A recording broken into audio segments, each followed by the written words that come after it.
I started in the restaurant business at a very early age. My mom was from Germany, and that was her trade. So as I was growing up, she was working in food service, and so I kind of joined along whenever I could. It was something that I learned from her.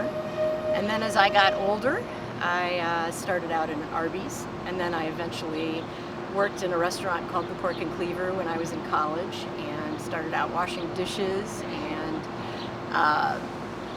bussing and hosting and bartending, and then I moved to Chicago and I started working in the kitchen, and then from there I went from the kitchen to front of the house waiting tables and bartending, and then I eventually met my husband and I got into restaurant management, and I eventually became a chef. And then from there, we pretty much got together and opened Uncommon Ground.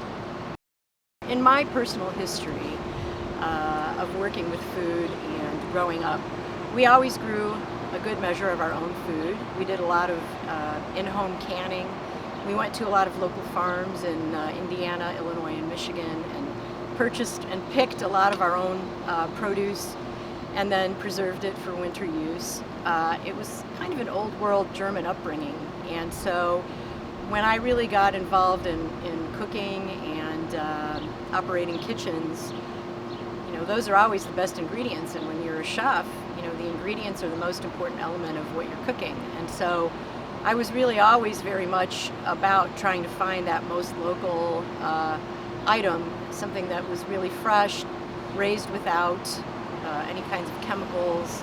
And in the early years of Uncommon Ground, that was actually very difficult to find.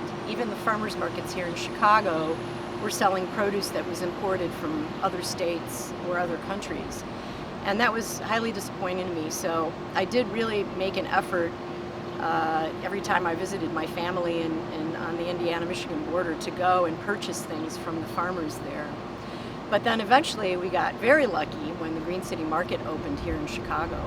And that began an era of when chefs were able to connect with our local farmers and bring in those great ingredients that are produced locally, and many of whom either farm organically and certify or don't.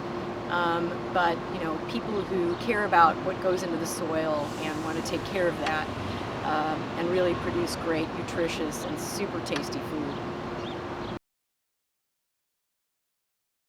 Having grown up with this old world German influence, my parents were always very frugal, were very efficient, didn't waste things. They were always yelling at me to turn off the lights and shut the doors. We're not air conditioning the great outdoors, or we're not heating the great outdoors. So if you don't need to use energy in some form or fashion, then don't use it. And also not being wasteful with food.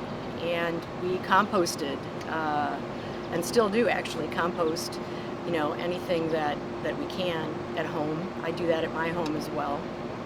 And so growing up that way, and then when you have a small business, you kind of really have to watch your pennies. It's hard to succeed if you're not efficient with your resources. And so that has always been a part of what we do. We're very involved in recycling and reusing things. And then as we evolved as a business, we really did get much more and more involved with the idea of running our business sustainably. And years ago, when the opportunity came along to certify as a green restaurant, and I finally decided to do it, it was really a great lesson in all the varieties of things that a business can do to become more sustainable. In restaurants, you can look at how you use your water, the types of paper goods and cleaning supplies you use, how you treat your waste, how you source your food and all the ingredients, your drinks.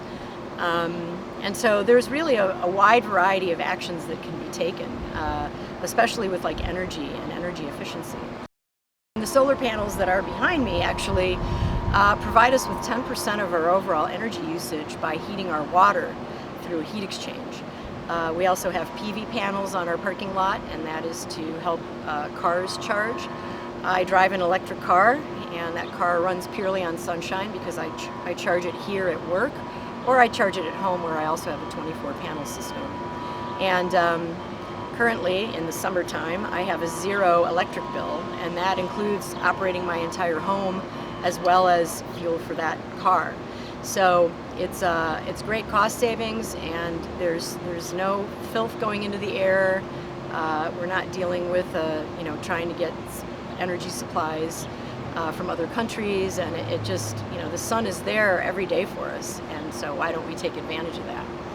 So another thing that we do is we use our used fryer oil, and we recycle that through the Loyola biodiesel system. And so our other vehicle runs on our used fryer oil. And it smells a little bit like French fries, but that's awesome. So there's a lot of ways that we work to reduce our carbon footprint. One of them is really trying to purchase as many of our ingredients locally as we possibly can. And that includes all the foodstuffs. All my proteins are from local farmers in the Midwest, and we only buy California wine or within our country, a lot of Michigan wine now, New York State, trying to find more local resources. A lot of our liquor, like you won't find any imported vodka or gin here. We have great distilleries in the Chicago area that are very close by. And so we have that as an awesome resource, and the quality of these ingredients is excellent. Many of them are certified organic. We are also now producing our own beer, and it is Green Star Beer, and that's the first certified organic brewery in the state of Illinois. All the ingredients for our beer come locally, and our hops come from Michigan, and all of these items are organic. And some of them we actually grow here on the farm. We have our green coriander, we have black currants, and we also have hops that get used in our beer. One of our biggest commitments to the local food movement is actually having our own certified organic rooftop farm here at our Devon location. Over the past several years, we've been producing over 1,000 pounds of food in about 700 feet of growing space. We use the farm in 3 seasons of growing, and it's extremely biodiverse. Lots of different types of plants growing here. We use it as a classroom for a group of interns who also learn all about urban agriculture and sustainable food systems. And then hopefully they take this information and help to perpetuate urban agriculture and sustainable food systems as they go through their lives. So that's a very important thing. We're growing people who can grow food here, and we're very proud of that. And of course, everything that we produce on the farm gets used in the restaurant, including the honey from our hives.